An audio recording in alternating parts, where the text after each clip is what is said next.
Megan actually, in the story, goes to the girl's pantry, goes to her fridge, pulls together some items to make it better, and then presents a different charcuterie board. That is so unacceptable. That is so unacceptable. Okay, maybe it's just because I'm from the deep south, all right? And I would never insult my host by saying, you know what, this kind of is pretty shitty, all right? And I think that if you'd added blank, blank, and blank, I'll just do it.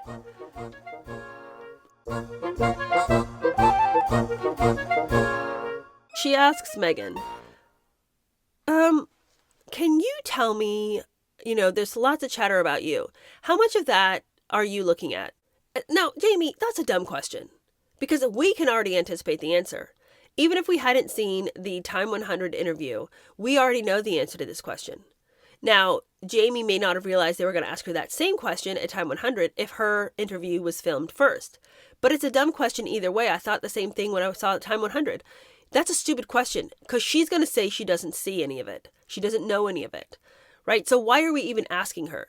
That's much like the question that Jamie's going to ask later. Are you and Harry going to be married forever? What, you think that this is going to be the time when Meghan exposes herself and says, no, I have a terrible marriage and I don't know where my husband is half the time. He's on another continent because he can't stand me.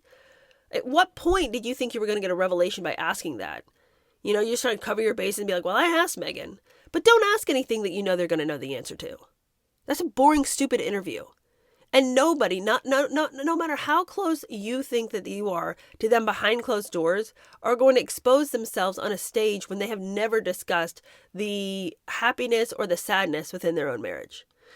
We'll get on to that. But back to this question. Megan, how much internet do you look at? How many articles are you reading? What do you know about your name in the news? Megan's like, I don't know anything. I don't know. And of course we knew she was going to say that.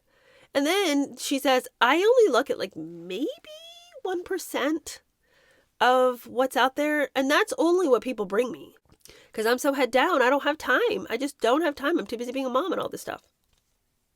Okay, well, it's really important for us to know that she does get brought stories that are important. And she does get brought the things that are pertinent and that could teach her something or have some insight, okay? So there are people combing all of the articles for things she ought to know, right? So bear that in mind.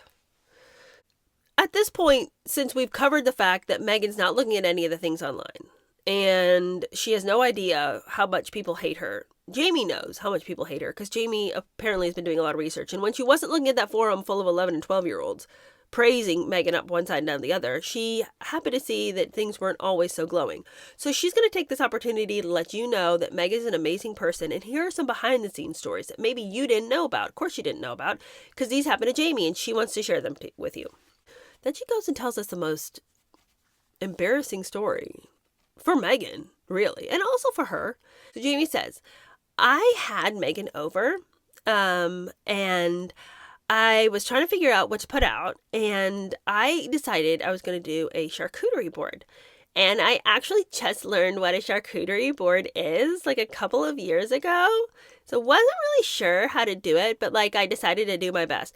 The whole time she's trying to lay out the story, Meghan is laughing, giggling, trying to jump in oh, the charcuterie. Oh, is that the story you're going to tell?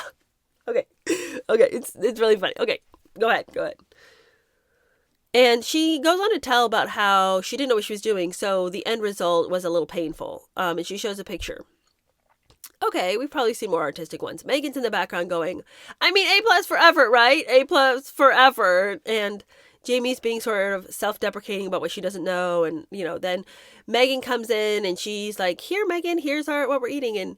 And this is the part of the story that I just don't believe, okay?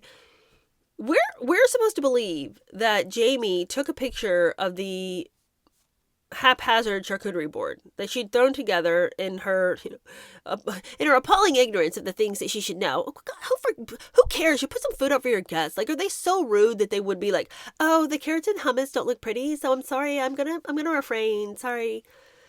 Anyway, she takes a picture of her charcuterie board. Meghan comes over. She's so insecure, this little girl who wants to be at the cool kids table, that she says to Meghan, I know it's not very good. What would you do to have made this better? That's awkward and weird. And we've already established that Jamie is not a human being. So maybe she had been programmed to ask such a stupid question. But Meghan actually, in the story, goes to the girl's pantry, goes to her fridge, pulls together some items to make it better, and then presents a different charcuterie board. That is so unacceptable. That is so unacceptable. Okay, maybe it's just because I'm from the deep south, all right? And I would never insult my host by saying, you know what, this kind of is pretty shitty, all right? And I think that if you'd added blank, blank, and blank, I'll just do it. Now, I know that's not the vibe of the story. The story is Jamie invited her to make it better and Meghan accepted and made it better. But why I don't believe this story is that no picture was taken of the better board. So we have a picture of the poor offerings that Jamie had, but no picture of the real thing that Meghan fixed that was so beautiful it looked like it should be on the cover of a magazine. We didn't want to take a picture of the beautiful thing, which is why I think that Jamie recreated the junky board to prove that she knows nothing but Meghan is so awesome. Because we've seen Meghan's ability to create a charcuterie board on her show. So maybe she thought that she didn't have to show a picture of Meghan's. I don't know. But the whole story was like, you guys, this is not the point for Meghan that you think that it is. It was rude of Meghan to accept that. She should have said, this is awesome. I love what you did. Let's just eat and talk. I would never in my wildest dreams be like, yeah, let me show you what could make it better. Because what that means is I saw this and saw it for how lame it is. Who would do that? I don't know. You guys tell me in the comments. Do you think I'm making a mountain over a molehill? Sometimes I can. Then we get into the story about how Jamie had a ton of people over to the house, and Meghan, because she's such an awesome person, decided to drop off to Jamie a basket with ice cream and some homemade dessert syrup. And, this is the famous picture where in her correspondence, Meghan is using cards that have HRH on them. Her Royal Highness, Meghan, Duchess of Sussex, is so ridiculous. If you're like just two friends and okay, let me just say this right now. When you know that your friend has a house full of guests, in-laws and stuff like that, I really do like the idea of getting a basket together, bringing it over, leaving it on the doorstep. I don't need to talk to you. Here's some goodies for your guests. That's super thoughtful. I love that. I want to be a person that does things like that. I've always wanted to be a person who does better at thinking about how I can minister to others. So on its face, that's fine. But you do not, if you are her friend, put in a card to impress her guests, HRH, Meghan, Duchess of Sussex. You're not even really allowed to use that, are you? Well, I didn't think so. But then I saw these articles come out yesterday where they're saying that Prince William intends to strip them of this style, HRH, so that they can no longer use it. Thank God. I mean, our true hero. Once again, as a side note, can we just talk about how he is just having a resurgence? That beard is everything. But anyway, continuing. A true friend would not need to throw in your face how important they are while they do this gesture. The whole thing was so emblematic of who she is, because she will do a nice thing with such intention and purpose behind it to cast a light on herself. It's not so she can lift the burden off of you. And by the way, can I just say, if you have a house full of guests, the way they kept going, so many people, I don't think 2 pints of ice cream are going to cut it, if I may say. I think that, you know what I'm saying? It's like, if you really want to give people dessert, 2 pints of ice cream just isn't it. When you have a house full of people, like, burst into the rafters, there's everyone, kids, adults, everyone's crawling around. Anyway, so it just felt like kind of a shallow gesture. Anyway, she goes on to tell a couple of other stories. She says that one time they were on a playground, some kid fell, Meghan bestirred herself and got up and helped the kid. I mean, can you imagine? How amazing is she? All of these stories are to service you because you've been so beleaguered by the media to believe that Meghan is not a good person. You're so clouded up with these bad stories of Meghan. You have no idea the person she is. And she's the sort of person that helps a kid who falls. And it's just sad you don't realize that about her. Okay, well, then we fall into, Meghan, can you explain to us why you are so awesome? How did you get like this? And Meghan's like, well, I think it just is from years of not being able to be heard. My voice just didn't matter. And you know what I'm referring to.